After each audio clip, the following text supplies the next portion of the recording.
d'un père de famille. Et ça ne s'oublie pas. Un coup, il a été étranglé à main nue, un coup, il a été étranglé avec une ceinture. Isabelle Lemaire sort du commun. Comment est-ce que cette mère de famille se retrouve au centre de deux amants et d'un mari? Il y a des escapades en permanence, elle part à droite, elle part à gauche. Il y a quand même 5 enfants de 3 pères différents. Elle devait certainement répéter à ses amants « Je veux me débarrasser de mon mari, je veux me débarrasser de mon mari ». On hésite tout le temps à savoir si c'est la plus grande manipulatrice de la planète ou si c'est une fille qui s'est retrouvée là alors qu'elle n'avait rien à y faire.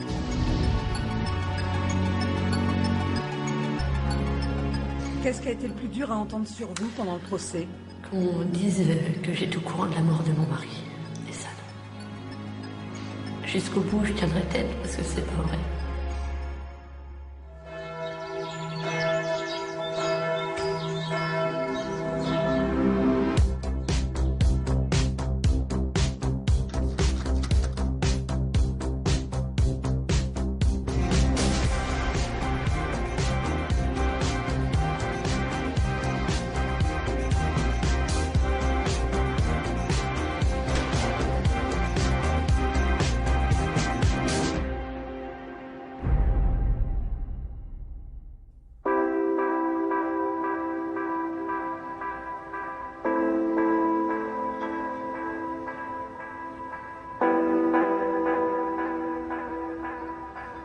16 juin 2012.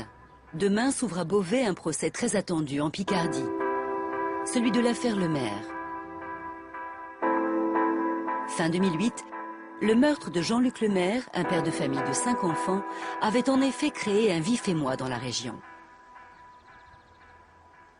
À la veille du procès qui doit faire toute la lumière sur ce crime, les 4 frères de la victime ainsi que sa mère ont bien voulu nous recevoir. Naturellement, tous redoutent la semaine à venir. Une épreuve de plus que ces 4 fils voudraient épargner à leur mère encore endeuillée. Mardi, tu feras pas tout. Pardon, mardi? Mardi, je t'emmène, mais tu resteras pas jusqu'au bout. Pourquoi? Médecin légiste, faut peut-être mieux éviter. C'est mieux pour toi et c'est... Il y aura quelqu'un avec toi. Il ne reviendra plus, c'est fini. Ça fait 3 ans et demi que c'est dur pour elle. C'est des plaies qui se referment pas. Donc je pense que pour une maman, c'est encore plus dur. Dans quel état d'esprit vous l'abordez cette semaine de procès? Moi, ce que je veux voir, c'est la réaction quand on sera là, devant eux. En face, je veux les revoir, en face. Voir ces assassinats de mon frère. Ils ont enlevé la vie d'un père de famille. Et ça ne s'oublie pas. Le lendemain, après 3 ans et demi d'attente, enfin, la fratrie Lemaire fait face à ceux qui sont accusés du meurtre de leur frère. Et tout d'abord, une femme qu'ils ont très bien connue, puisqu'il s'agit de leur ex-belle-sœur. Isabelle Lemaire, le supposé cerveau du crime. De façon exceptionnelle, nous avons pu l'interviewer dans les geôles du palais de justice. Accusée de complicité d'assassinat, elle nie toute implication et montre même le visage d'une femme totalement dépassée par la réalité. À l'heure d'aujourd'hui, j'arrive pas à y croire. Je me dis que mon mari est encore dehors, je n'arrive pas à croire que mon mari soit mort. Est-ce qu'il va revenir un jour? J'arrive pas à me dire, il n'est plus là, tu ne le reverras plus.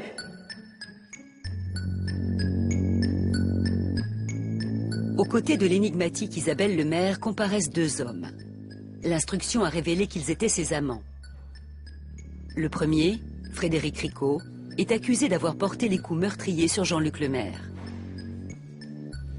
L'amant numéro 2, Alain Lanternier, est quant à lui accusé d'avoir aidé à dissimuler le corps. Tous 2 plaident également non coupables et se renvoient la responsabilité du crime. Alors, qui a véritablement tué Jean-Luc Lemaire? Comment et pour quelles raisons ce père de famille est-il mort? Pour le comprendre, retour 4 ans en arrière. Nous sommes le 10 novembre 2008, à Longueuil-Annel en Picardie. Ce jour-là, dans cette commune de 2000 habitants, une femme signale à la gendarmerie la disparition de son mari. Il était vêtu comment quand il est parti? Depuis combien de temps, vous m'avez dit? Oui, d'accord. Cette femme, c'est Isabelle Lemaire. Elle se dit très inquiète car la veille au soir, le père de ses 5 enfants n'est pas rentré au domicile familial. Il raconte qu'il a disparu. Ça lui semble d'autant plus vraisemblable, même si la disparition pose question dans son esprit, c'est qu'il a laissé à la maison ce qu'il ne faisait jamais, un portefeuille, ses papiers d'identité, et tout de même jusqu'alors pour un homme qu'elle connaît bien et qui en a besoin, sa paire de lunettes. Mon père me téléphone le dimanche soir pour me dire, écoute, est-ce que tu as eu un appel de ton parrain ou est-ce que tu l'as vu parce que Isabelle vient de m'appeler, il n'est pas rentré. Je fais comment ça, il n'est pas rentré. C'était en plein mois de novembre, il devait être 20h30 quand mon père m'a appelé. Il fait nuit, parrain il serait jamais sorti tout seul la nuit. Et je me suis dit en fait il y a quelque chose de grave qui s'est passé. Pour cerner la personnalité du disparu, les gendarmes interrogent son entourage. Ils découvrent un homme de 47 ans, apparemment sans histoire, jardinier à l'hippodrome de Compiègne. Et Jean-Luc était apprécié de tous pour ses qualités humaines. Il n'était pas du tout calculateur, pas du tout intéressé. Il était franc dans ses rapports avec les autres, il était honnête. Il était très serviable. C'était celui qui faisait tout le temps le Père Noël à Noël dans les fêtes de famille. Quand il fallait emmener quelqu'un quelque part et qui n'avait pas de voiture, il y allait volontiers. Mes parents avaient une maison, il allait les aider dans les travaux, il s'occupait du potager chez ma grand-mère, il s'occupait de tout, il disait jamais non. Alors, qu'a-t-il donc pu arriver à Jean-Luc Lemaire, cet homme serviable qui ne sait pas dire non ? Les jours passent et sa disparition devient réellement inquiétante. D'autant plus que sa voiture a été retrouvée carbonisée dans la forêt de Compiègne, mais sans corps à l'intérieur. Des plongeurs de la gendarmerie draguent les étangs alentours, sans succès. Le mystère s'épaissit. C'est alors qu'Isabelle Lemaire, l'épouse de Jean-Luc, va mettre les enquêteurs sur une piste. Une piste qu'elle n'hésite pas à évoquer face aux caméras de France 3 Picardie. Vous avez une idée de ce qui a pu lui arriver? Vous pensez qu'il a voulu mettre fin à ses jours? Il est parti? Il parlait beaucoup de suicides, oui. Il parlait beaucoup de suicides ces derniers jours, là, dû à l'amaigrissement, de perte de 20 kilos en 2 mois. À cause d'une opération? À cause de l'opération. Au moment de sa disparition, Jean-Luc Lemaire était en effet en arrêt maladie depuis plusieurs mois. Ses problèmes de santé auraient-ils pu le miner au point qu'il ait eu envie de mettre fin à ses jours? Yannick Le Gall est le journaliste qui a réalisé cette première interview d'Isabelle. Et d'emblée, le langage de l'épouse lui avait mis la puce à l'oreille. Pendant l'interview, elle parle de lui au passé tout de suite. Alors qu'on est censé juste le chercher. Ça se trouve, il a juste disparu, il s'est peut-être perdu ou en effet il s'est suicidé, mais on ne sait pas. J'ai trouvé ça très louche. Il y avait quelque chose qui collait pas. Je me suis dit, c'est pas possible. Jean-Luc, il n'est pas suicidaire, il peut pas fuguer, c'est impossible. Le fait qu'elle dise que mon parrain il était dépressif et suicidaire, c'était quelqu'un qui avait peur de la mort, qui avait peur de la solitude et qui avait peur du noir. Je pense pas que ce soit quelqu'un qui était capable de mettre fin à ses jours. Les proches de Jean-Luc Lemaire ont une autre bonne raison de ne pas croire en la thèse du suicide avancée par Isabelle. Pour eux, la jeune femme de 30 ans n'a en effet rien de la veuve éplorée ni de l'épouse proche des problèmes de son mari. Bien au contraire. Et en fouillant dans le passé du couple Lemaire, les enquêteurs vont découvrir que derrière les volets de ce pavillon ordinaire se cache en réalité une bien étrange famille. L'histoire des Lemaire commence pourtant comme une banale romance. Une jolie histoire d'amour. Celle d'un vieux garçon de 35 ans qui tombe amoureux d'une jeune fille de 18 ans. Lorsque ces deux-là se rencontrent, Jean-Luc vit encore chez ses parents et personne ne lui connaît de petit ami. Alors, quand il conquiert le cœur d'Isabelle, il est très fier d'annoncer la nouvelle à sa famille. Tout simplement, il nous a présenté Isabelle comme sa copine. Ah, Jean-Marc, je te présente Isabelle, ma copine. Ah bien. Donc on était contents pour lui. Et je me rappelle qu'il m'a dit j'ai rencontré quelqu'un, elle est plus jeune que moi. Il était super content de nous dire qu'il avait quelqu'un, comme un cousin qui nous disait ah bah tiens j'ai une petite copine. Enfin il en parlait très naturellement. Un an après leur rencontre, malgré leur grande différence d'âge, Jean-Luc et Isabelle se marient. 2 enfants naissent rapidement de cette union, bien que pour tous, la mère de famille fasse encore figure de jeune fille en fleurs. Pour moi, en fait, elle n'avait pas quitté le monde de l'adolescence. C'était le portable, les copains, les copines, s'amuser. Elle n'avait pas une âme à s'occuper de sa maison sans pour autant que ce soit sale chez elle, c'était propre. Mais elle n'avait pas un rôle de mère de famille. Moi, je la revois avec sa mini-jupe rouge carreau écossaise, là. Nous, on est que des garçons. Ça choque. Habillée un peu court, voilà quoi. On aurait dit plutôt une gamine aguicheuse. Immature, aguicheuse. La jeune mariée n'est en réalité guère appréciée par sa belle famille. Dans les jours qui suivent la disparition de Jean-Luc, ses proches vont ainsi alerter les enquêteurs sur la personnalité d'Isabelle, caractérisée par une propension au mensonge poussée à l'extrême. Quelques années plus tôt, un épisode révèle au grand jour le vrai visage de la jeune femme et le caractère dysfonctionnel de la famille Lemaire.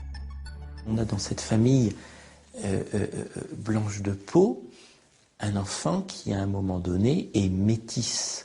Elle avait raconté une histoire abracadabrantesque à la famille en disant qu'elle était tombée, que c'était un hématome, que c'est pour ça que Lucas avait une couleur de peau foncée. Et là, en fait, on s'est dit, mais elle a progressé dans ses mensonges, elle est montée de niveau en niveau. Là, mais qui peut croire ça, quoi? Je dis, Isabelle, tu te fous pas de ma gueule, là? Je dis, Léo, tu me prends pour un con, quoi, là? Je réponds comme ça. Jean-Luc était là, je dis, attends, t'as couché avec un noir? Il venait avec sa poussette à l'hippodrome en masquant le visage du bébé par un foulard, disant que les médecins lui avaient dit que ça pouvait avoir sauté des générations. C'est elle qui lui avait fait croire ça à la maternité. Et mon parrain aimait sa femme, il a reconnu quand même son fils, tout en sachant inconsciemment que l'enfant n'était pas de lui, mais il préférait faire croire qu'il croyait à ses mensonges. En fait, il avait peur de la perdre. Il avait peur de perdre sa vie de famille. Avec cet enfant comme preuve flagrante d'adultère, la famille Lemaire est donc loin d'être la famille idéale. Et ce n'est pas tout. Quelques années après la naissance de cet enfant métis, Isabelle Lemaire franchit un nouveau cap dans le mensonge en introduisant un autre amant au sein même du domicile familial. L'homme s'appelle Frédéric Ricot. Le voici à son procès. À l'époque, Isabelle le présente à Jean-Luc comme un simple ami d'enfance qui a besoin d'aide. Je suis venue rendre visite à ma grand-mère, mon parrain était là avec Isabelle et puis un homme qui était là et qui nous ont présenté comme un ami à eux qui avait eu un accident de moto. Monsieur Lemaire, le mari, voyant que Monsieur Ricot est un peu confronté à des difficultés d'ordre matériel et ne sait pas où aller loger, où aller dormir, l'invite au domicile, évidemment dans l'ignorance de ce que M. Ricot va s'incruster au domicile. Frédéric Ricot pose donc ses valises chez les Lemaire et nourrit avec Isabelle une relation intime qui va aller très loin. Il va faire un enfant tout de même à ma cliente, c'est tout de même pas banal. La dernière, c'est la fille de Frédéric Ricot, l'amant qui vit sous le toit. Donc il y a quand même 5 enfants de 3 pères différents. Tout ce petit monde vit au domicile. Vous avez Madame Lemaire, vous avez son mari, vous avez les enfants. Vous avez l'amant principal, et ça dure pendant 2 ans. La femme, le mari et l'amant. 5 enfants, dont 2 sont illégitimes. La vie de famille des Lemaire est totalement hors norme. En découvrant cette situation, les enquêteurs pensent donc immédiatement à un crime passionnel. Leur hypothèse, Isabelle Lemaire et Frédéric Ricot auraient voulu se débarrasser du mari gênant. 2 semaines après la disparition de Jean-Luc, les gendarmes les mettent en garde à vue. Et contre toute attente, au terme de quelques auditions, Ricot avoue. Rico va reconnaître dès le début de l'enquête que, en réalité, Jean-Luc Lemaire est décédé et il va s'accuser du crime. L'enquête pourrait s'arrêter là. Mais dans un second temps, coup de théâtre. Rico va impliquer un deuxième homme. Il s'appelle Alain Lanternier. Dans l'entourage de Jean-Luc, personne n'a jamais entendu parler de lui. Mais d'après Rico, il était présent le soir du meurtre. Les gendarmes l'interpellent et découvrent que ce maçon de 36 ans, célibataire, est lui aussi un amant d'Isabelle Lemaire. Un amant de fraîche date, puisqu'ils se sont rencontrés une semaine seulement avant le drame. Ils se rencontrent le lundi, donc ils passent quelques instants ensemble, ils se revoient le lendemain. À nouveau, ils passent du temps ensemble, on imagine qu'ils font connaissance. Et puis, donc, elle va entretenir cette relation avec Monsieur Lanternier, et la veille, effectivement, elle se donne à lui. La femme, le premier amant, un deuxième amant. Pour la presse, le trio diabolique est né. Isabelle serait le cerveau de l'affaire, celle qui a commandité le meurtre. Alors, que s'est-il passé la nuit du 9 au 10 novembre 2008 ? Dans sa première déclaration, Rico s'accuse intégralement du crime. Il dira s'être rendu avec Lanternier et Jean-Luc aux abords de la carrière de Bitry. Là-bas, il l'aurait étranglé avant de faire disparaître son corps avec l'aide de Lanternier.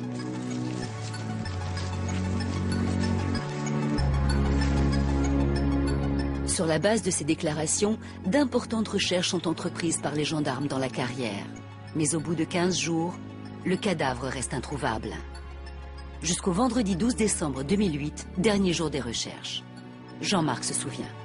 La pelleteuse se met en route, elle creuse, et là, un gendarme en bas crie « stop », on l'a trouvé. Donc on dit c'est de l'autre côté du grillage, on est passé de l'autre côté pour voir quoi. Et là, l'adjudant dit non, vaut mieux pas, ça fait trop longtemps qu'il était dans le sable, dans l'eau, vaut mieux garder l'image de votre frère normale.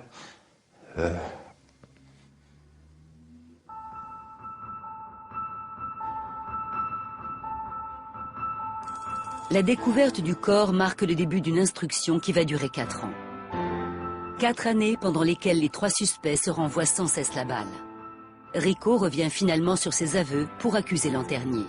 Quant à Isabelle, elle raconte tout et son contraire. Un vrai bal des menteurs. Ce qui m'a, dans ce dossier, le plus frappé au fur et à mesure des mois qui se déroulaient, c'est essentiellement l'énergie manifeste que mettaient les 3 personnes mises en cause pour ne pas nous expliquer ce qui s'était réellement passé. Quelqu'un de l'extérieur se serait dit, en fait, cet homme-là, il est mort, limite, il s'est suicidé, il s'est enterré tout seul parce qu'il n'y a personne qui a rien fait, quoi. C'est que des incohérences, ce sont des gens qui vivent dans le mensonge, qui n'ont aucun scrupule, ils se sont bien trouvés tous les 3. Au terme de l'instruction, Isabelle Lemaire et ses 2 amants sont renvoyés devant la cour d'assises de l'Oise. Les jurés devront déterminer les responsabilités de chacun. Isabelle a-t-elle commandité l'assassinat de son mari ? Frédéric Rico a-t-il tué Jean-Luc Lemaire ? Alain Lanternier est-il acteur du crime ou simple témoin ? À leur procès, les 3 accusés plaideront non coupables. Alors qui ment ? Qui dit vrai ?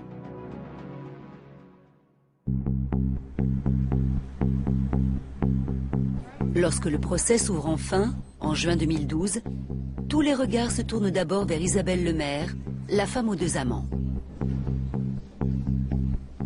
Isabelle Lemaire sort du commun. C'est le fil conducteur de cette histoire. D'abord, à la cour d'assises, le président a souhaité commencer par elle.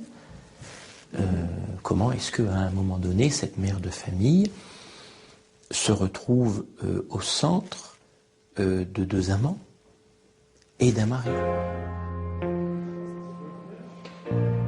Alors que son fils aîné de 17 ans est présent dans la salle, les premières heures des audiences sont consacrées à l'examen de personnalité d'Isabelle Lemaire.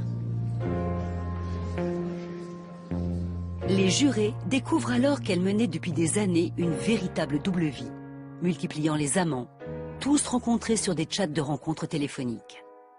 On a mais des milliers d'appels téléphoniques. Elle passait sa vie au téléphone, littéralement. Il y a des escapades en permanence, elle part à droite, elle part à gauche. On va trouver jusqu'à 500, 600 appels téléphoniques par jour. Enfin, c'est quelque chose qui dépasse l'entendement. Je pense qu'elle est addicte. Elle est complètement addicte à ça. Voilà. Addict à ses contacts téléphoniques avec des inconnus, avec des personnes avec qui elle ne tissera pas forcément de lien physique après. Il y a des chats téléphoniques qui restent que des voix au téléphone, mais peut-être des voix rassurantes, des voix qui vont peut-être mettre des pansements sur ses blessures. C'est une quête effrénée, pas de sexe chez cette femme. Je pense que c'est d'abord une quête effrénée de considération. Des centaines de coups de fil qui aboutissaient parfois à des rendez-vous avec des soi-disant neveux qui n'étaient autres que ses amants. Face au juré, Isabelle Lemaire a bien conscience que cette vie cachée joue en sa défaveur. Je suis honteuse parce que pour moi c'est pas une fierté d'avoir eu plusieurs hommes, mais je ne sais pas le pourquoi du comment parce que j'ai grandi comme ça, donc et j'avais besoin d'affection, je n'avais pas.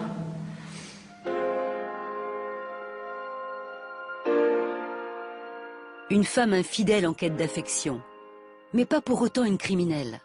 Ce sera sa ligne de défense.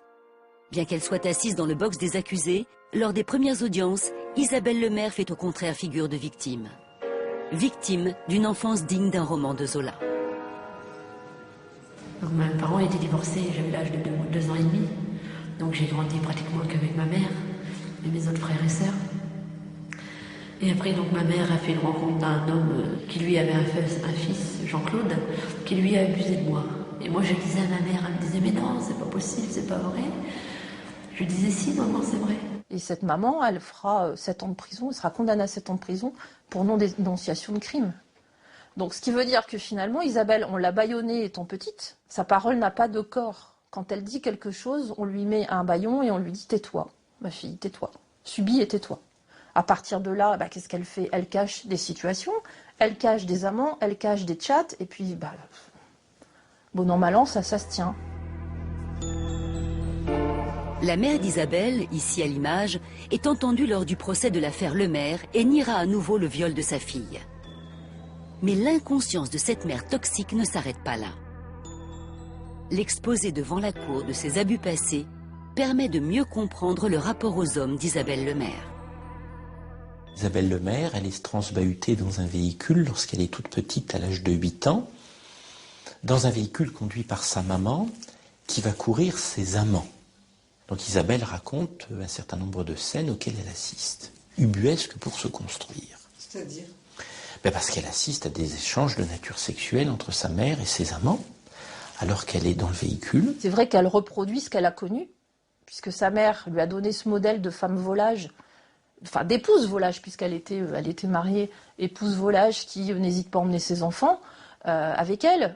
Lors de ses excursions nocturnes, je trouve qu'effectivement, Isabelle, c'est la même chose. Isabelle Lemaire, une femme empêtrée dans ses névroses, transmises de mère en fille. Cela fait-il d'elle pour autant une épouse capable de commanditer la mort de son mari? Sa psychologie permet en tout cas de comprendre ses multiples amants, dont 2 sont présents à ses côtés sur le banc des accusés. Le premier jour du procès, Rico et Lanternier font eux aussi leur entrée en scène, chacun dans son rôle. D'abord Rico, sur qui pèsent les charges les plus lourdes. Sa première prise de parole sera lapidaire. « Je ne suis ni un meurtrier, ni un assassin. » On a vraiment eu le sentiment qu'il ne se sentait pas concerné par ce qu'il se disait, rien, aucun affect.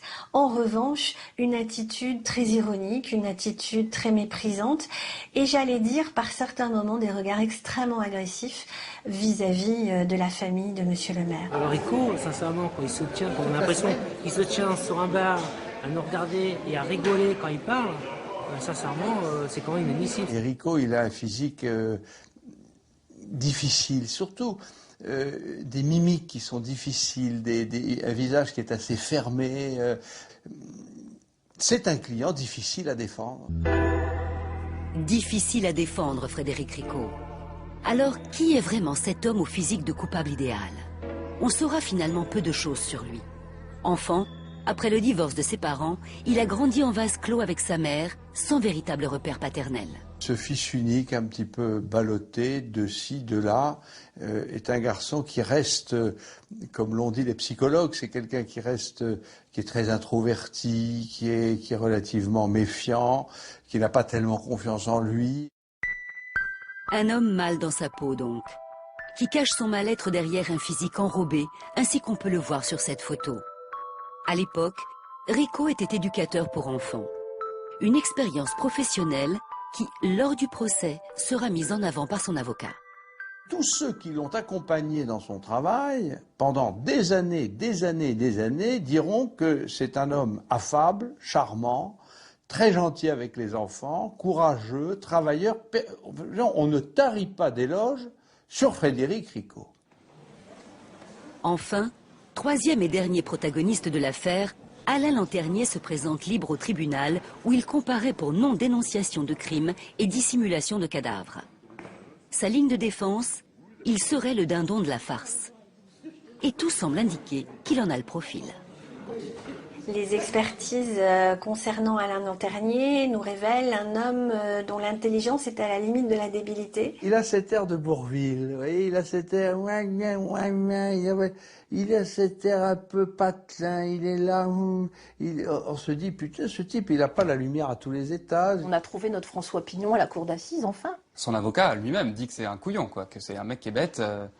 D'ailleurs, Maître Tavard nous a fait la démonstration en direct. Il a fait venir son client, qui est censé être chef d'entreprise dans le bâtiment, et il lui dit Monsieur Lanternier, qu'est-ce que c'est la TVA? Et là, Lanternier répond voilà. Et donc, Thierry Tavard, l'avocat, son avocat, il nous dit voyez, il est con. Je pense que Lanternier, il est beaucoup plus malin qu'on ne croit.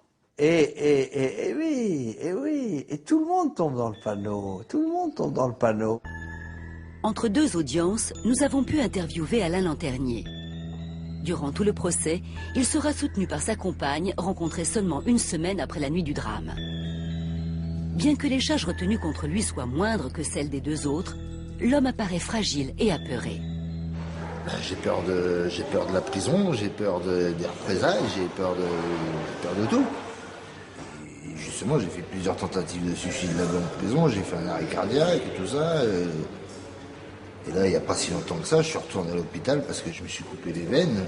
Et je me suis étranglé, je me suis pendu, mais bon, ça n'a pas marché parce que ça a cassé, la corde elle a cassé et je suis tombé, mais bon, c'était trop tard, quoi. Alors, Alain Lanternier est-il aussi fragile qu'il le laisse paraître ou un très bon acteur? En réalité, de nombreux doutes subsistent quant au rôle qu'il a joué la nuit du meurtre. Le lendemain, lors de l'examen des faits, les masques des uns et des autres vont-ils enfin tomber?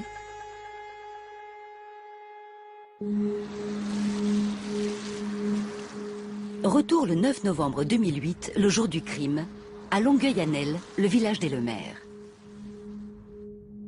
Il est bientôt 18h. Jean-Luc vient de passer l'après-midi à jardiner avec Frédéric Rico, lorsqu'Isabelle les rejoint et leur parle d'un ami qui a besoin d'un coup de main. Elle demande à ce qu'une voiture soit réparée, et c'est notamment la voiture de Monsieur Lanternier. Parce que c'est elle qui fait état de cette réparation et de cette demande de réparation, Monsieur le maire ne va pas se méfier et va effectivement, spontanément ou pas, en tout cas se sentir obligé de répondre présent pour aller dépanner cet homme qu'il ne connaît absolument pas.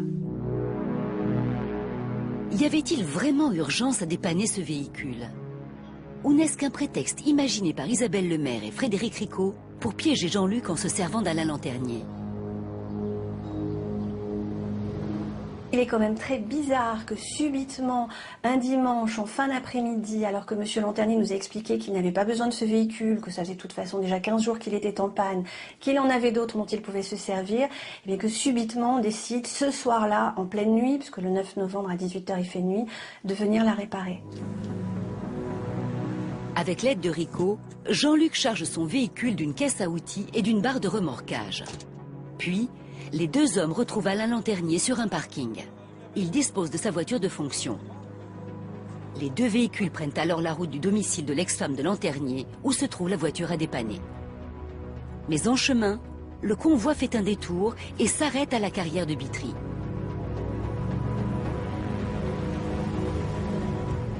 L'endroit de la sablière de Bitry, si on ne connaît pas l'endroit, c'est impossible de trouver. C'est-à-dire que c'est perdu au milieu des champs de pommes de terre, mais à la frontière de l'Oise et de l'Aisne, donc c'est vraiment un coin, mais perdu. Il y a beaucoup de coins perdus en Picardie, mais alors là, c'est le coin le plus perdu que j'ai trouvé à ce jour. Et puis on se dit, c'est quand même l'endroit idéal pour faire disparaître un corps, quoi. La carrière de Bitry. Un endroit où l'on n'arrive pas par hasard. À cet égard, Rico et Lanternier fourniront des explications contradictoires. Alors, lequel des deux a décidé de cet arrêt à Bitry? La carrière de Bitry, c'est quoi? C'est Bitry d'abord. Et Bitry, c'est le siège social de l'entreprise de Lanternier. Et la carrière de Bitry, c'est là où Lanternier, qui est maçon, va chercher son sable pour faire son mortier avec son ciment. Donc, tout démontre que c'est bien Lanternier qui conduit le maire et Rico sur le lieu du crime. Lanternier connaît les lieux, mais il y va tout simplement parce que Rico l'y fait passer par là. Rico connaissait les lieux parce que il ressort de la procédure et il y avait notamment un témoin qui indiquait que M. Rico pratiquait le vélo et qu'il se rendait régulièrement là-bas, en tout cas dans ce secteur-là, pour y faire la cueillette de champignons. Et il indiquera d'ailleurs à différentes personnes, de manière très précise, ces personnes ont rapporté, que les lieux étaient suffisamment déserts et que l'on pouvait y mettre un cadavre sans que l'on puisse un jour le retrouver. Que se passe-t-il ensuite? La version d'Alain Lanternier d'abord. Il dira qu'il a vu Rico se saisir de Jean-Luc Lemaire avant de l'étrangler avec une ceinture et de le mettre à terre pour l'achever.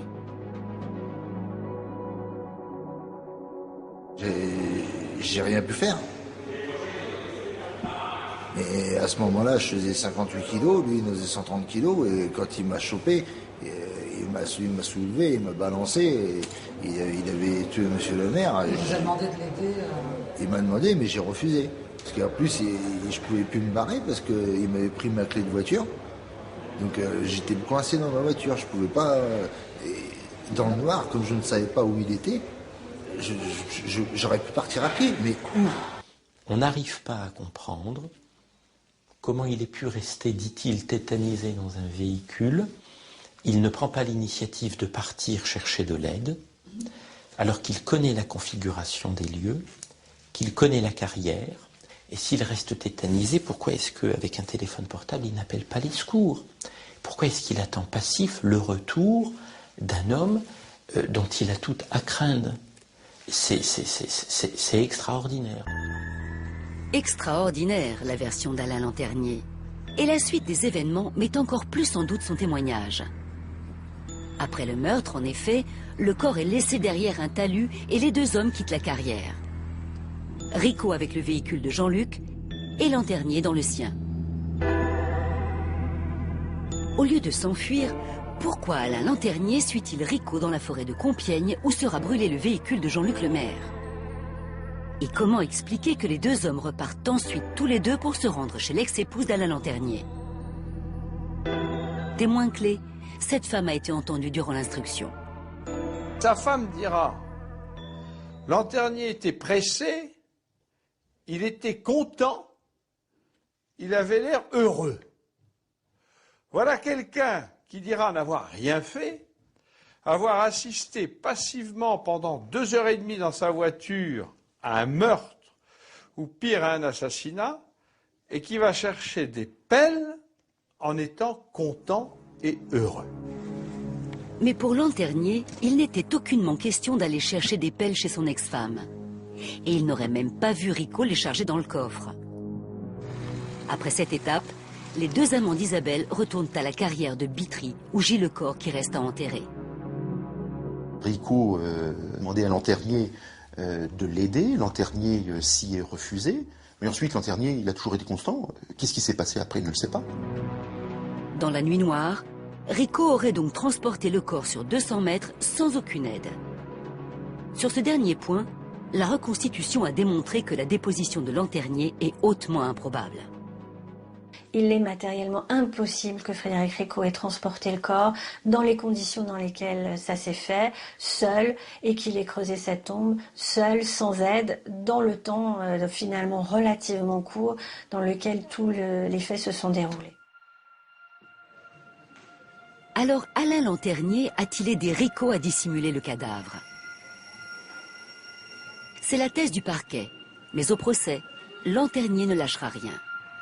Son témoignage comporte ainsi de nombreuses zones d'ombre sur lesquelles va s'appuyer la défense de Ricot pour tenter de faire porter l'entière responsabilité du crime à l'amant numéro 2. À la barre, Ricot affirme ainsi qu'il a vu Alain Lanternier étrangler Jean-Luc Lemaire sans qu'il n'ait rien pu faire et qu'il a ensuite été contraint d'enterrer le corps sous la menace. Mais ni les enquêteurs, ni les parties civiles n'ont jamais pris au sérieux cette version. Mais lui, il dit que Lanternier aurait agi, aurait maltraité mon parrain en allant jusqu'à le tuer et que lui, il serait resté impassible, sans bouger. Lanternier, à l'époque des faits, c'était une allumette et Ricot, c'était quelqu'un de grand, de costaud. Un gringalet comme Lanternier lui aurait pas fait peur. Au-delà de l'ascendant physique, Frédéric Ricot est surtout celui des deux qui semble avoir le plus de raisons de voir disparaître Jean-Luc. Lors du procès, les débats vont longuement s'attarder sur sa place au sein de la famille Lemaire et le fonctionnement de ce ménage à trois.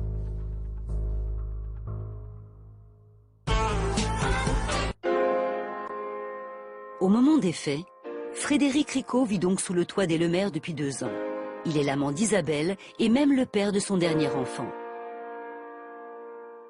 Mais l'équilibre du trio est précaire, car comment imaginer que cette situation puisse tenir sur la durée ?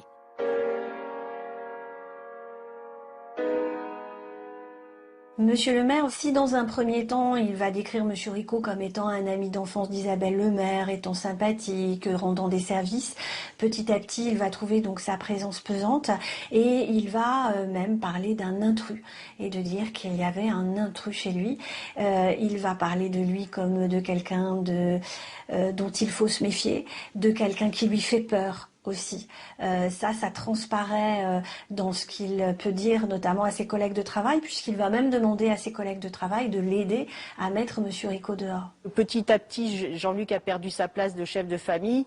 Il s'est retrouvé mis de côté, mis à l'écart. Apparemment, il vivait dans le garage ou dans le sous-sol. Et on sentait bien qu'il voulait absolument rentrer chez lui. Il se dépêchait de rentrer chez lui le soir. Il voulait plus travailler le samedi matin, de manière à être présent, à être là physiquement pour essayer de s'imposer et de pallier l'incrustation de l'autre personne.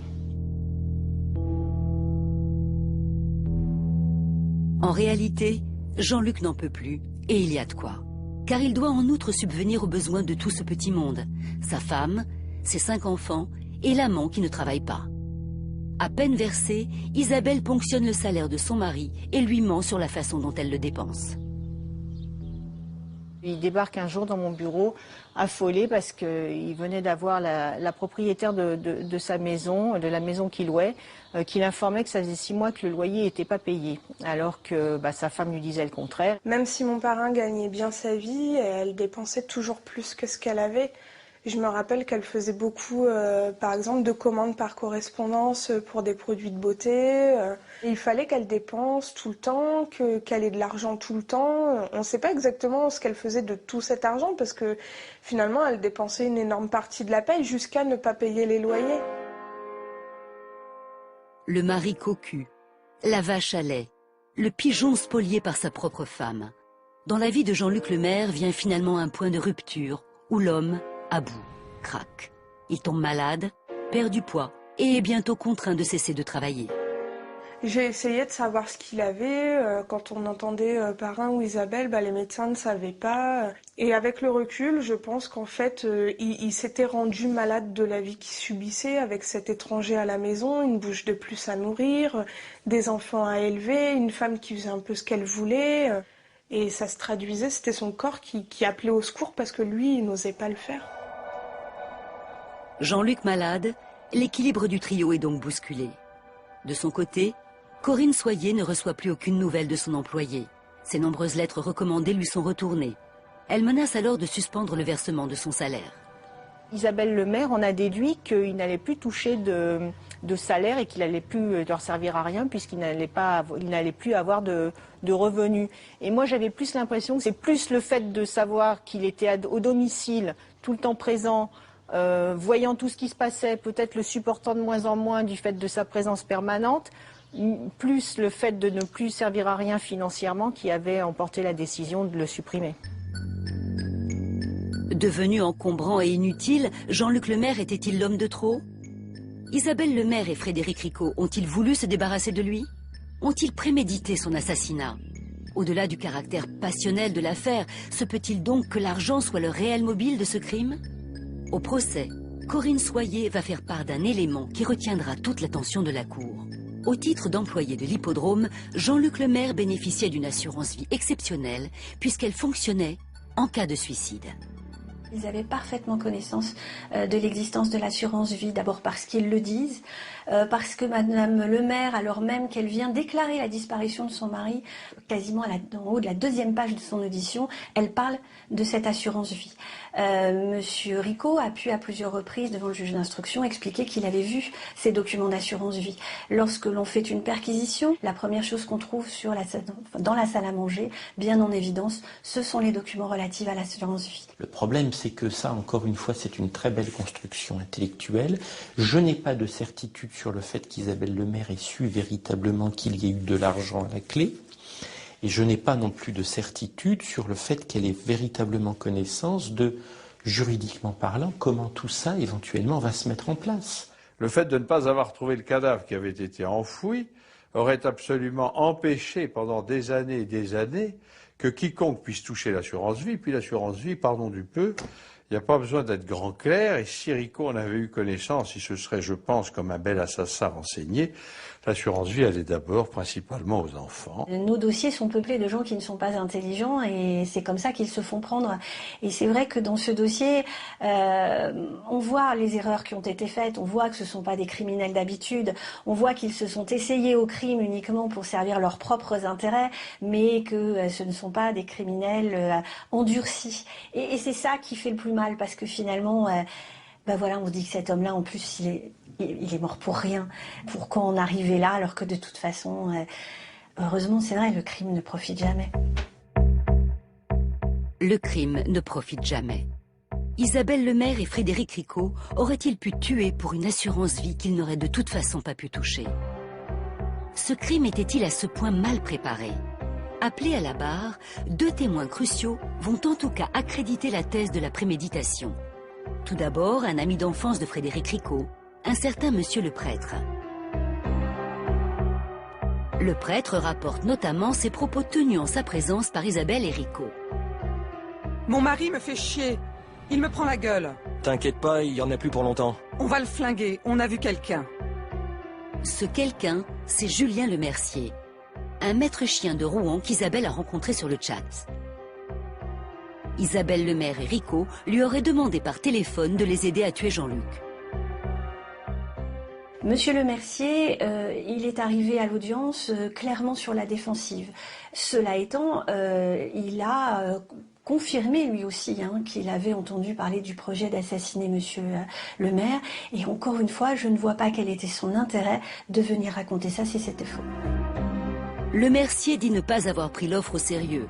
Pourtant, fait troublant, le soir du crime, Isabelle Lemaire l'appelle plusieurs fois. Mais l'homme semble ne pas se souvenir. Il arrive, avant qu'on lui pose la première question, il dit « Alors si vous voulez m'interroger sur les 37 coups de téléphone que j'ai passés à Isabelle Lemaire le 8 novembre 2008, je voulais vous dire tout de suite, je m'en souviens pas. » Bien sûr. Alors que se sont-ils dit? Alain Lanternier possède peut-être la clé de l'énigme. La fameuse nuit du crime, après les faits, il rentre avec Ricot au domicile des Lemaire et surprend Isabelle au téléphone. Il dira, quand on arrive, j'entends Madame Lemaire, Bouchnès, téléphoner à quelqu'un qui est le maître chien et elle lui dit, ça y est, c'est fait. Et Julien Lemercier, évidemment, il n'est pas clair. Alors, je ne sais pas s'il a participé ou pas, s'il était complice ou pas, mais il y a un truc qui ne va pas, qu'il soit cité que comme témoin, ça veut dire qu'il y a un problème dans la justice. Lemercier aurait-il pu être également complice de toute l'affaire?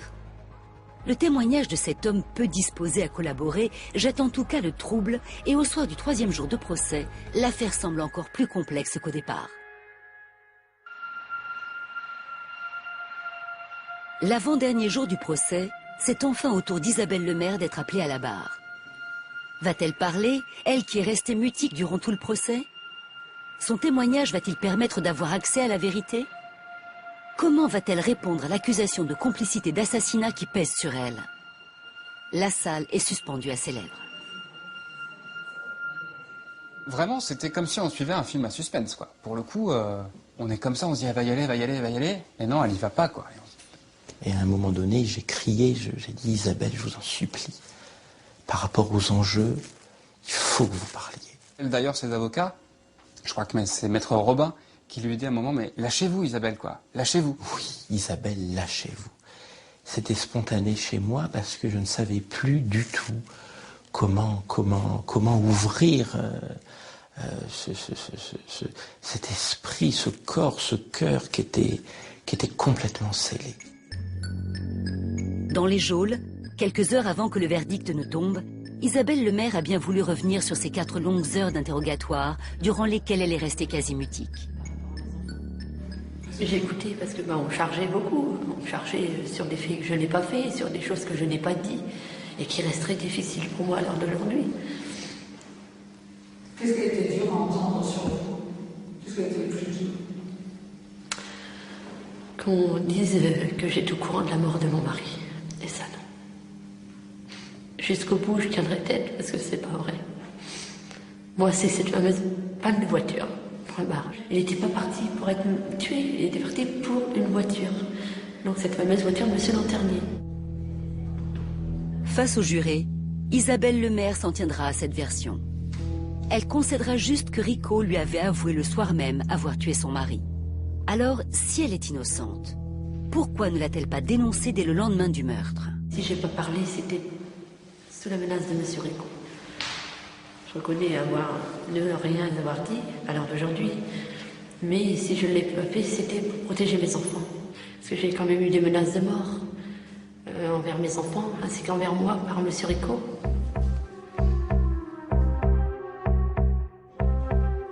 Alors, énième mensonge ou ultime vérité? Comment faire confiance à la parole d'Isabelle Lemaire? Rico aurait-il pu la menacer, elle et ses enfants, dont il dit s'être pourtant beaucoup occupé durant les 2 années où il a vécu chez les Lemaire? Quelques heures après la déposition d'Isabelle, le président de la cour d'assises lit les témoignages de 2 des enfants du couple Lemaire. Des propos édifiants. L'aîné affirme: Si ma mère n'avait pas fait venir Rico, il ne serait rien arrivé à mon père. Fred était méchant avec tout le monde. Il tapait mes frères et mes sœurs et mon père. Sa petite sœur complète le tableau. Rico disait « Va y avoir du mort avec du sang par terre ». Fred faisait des prises de catch à papa. Là, il y a Frédéric Rico qui réagit, qui dit non mais c'est des menteurs, ils ont jamais dit, j'ai jamais fait ça, je m'occupais d'eux. Et là, c'est simple, hein, mais on voit qui fait non mais qui secoue la tête comme ça, et on sent qu'il a des larmes au fond de lui. Et du coup, nous, ça nous met une dose d'émotion super importante. Et ça nous est arrivé en pleine figure parce que jamais on se serait imaginé qu'il vivait ça, quoi. Là, ça a été de la culpabilité, ça a été de l'horreur, c'était... À la fin de cette journée, le masque de Frédéric Rico semble être tombé. Et le doute n'a jamais été aussi prégnant quant à la responsabilité d'Isabelle dans la mort de son mari. Quand elle dit « j'ai pas voulu la mort de mon mari, c'est parce que Frédéric Rico battait mes enfants, il m'a menacé de mort, c'est pour ça que j'ai menti », on se dit peut-être... Je me dis, si cette femme dit la vérité, elle a vécu un enfer pendant 4 ans quand même. Autant il y a 4 ans, avant le procès, je vous aurais dit c'est elle le cerveau, il n'y a pas de souci, c'est elle qui a commandité l'assassinat de son mari. Autant aujourd'hui, si j'avais été juré pendant ce procès, j'aurais pas pu dire si elle était coupable ou pas, si elle était le cerveau ou pas, je ne sais pas.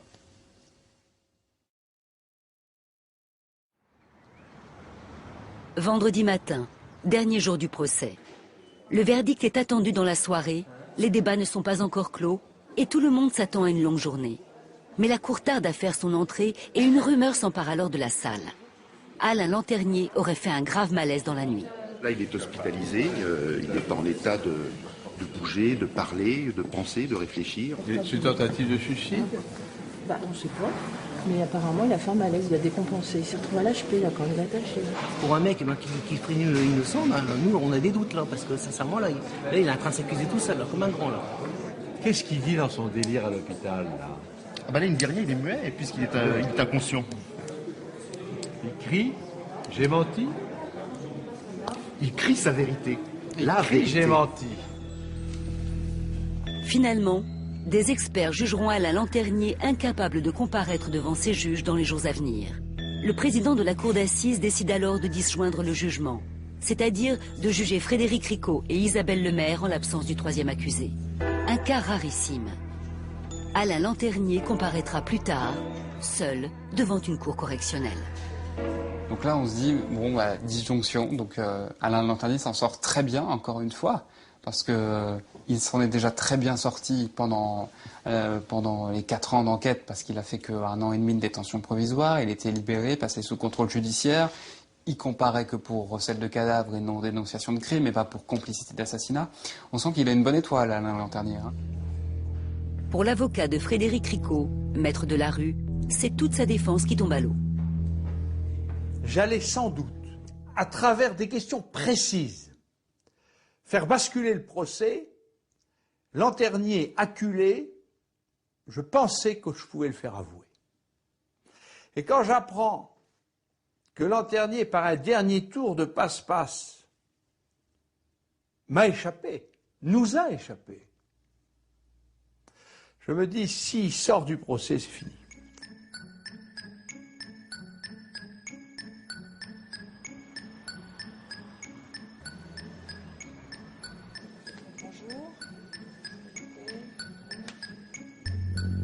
Deux jours plus tard, les plaidoiries peuvent enfin avoir lieu. L'avocat général requiert 30 ans de réclusion criminelle à l'encontre de Frédéric Ricot et d'Isabelle Lemaire. Après 4 heures de délibéré, le verdict tombe.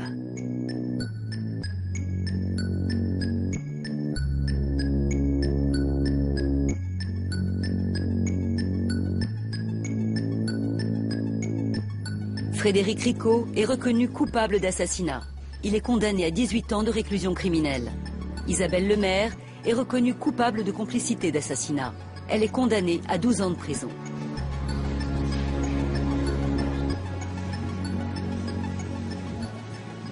C'est pas normal. Quand on voit que tous les chefs d'accusation sont retenus, 12 ans, 18 ans, c'est quoi? C'est un cadeau de Noël? Le fait que pendant le procès, ils n'aient pas répondu à nos questions, qu'on n'ait pas compris ce qui s'est passé, pourquoi ils l'ont fait, comment ils l'ont fait, ça, on ne saura jamais en fait. Ils nous devaient au moins ces réponses-là et ils ne nous les ont pas données. On a refermé ce dossier sans vérité absolue. Parfois, c'est comme un volcan qui explose et vous vous dites que la vérité judiciaire a épousé la vérité tout court. Et là, il y a des zones d'ombre. Là, il y a des zones d'ombre. Au terme de ces 6 jours d'audience, une seule image aura été finalement criante de vérité. Celle du fils aîné d'Isabelle Lemaire qui, juste après le verdict, se précipite pour embrasser sa mère avant qu'elle ne reparte en détention.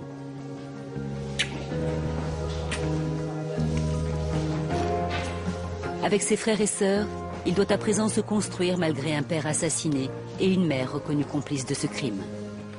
Une histoire familiale bien lourde à porter.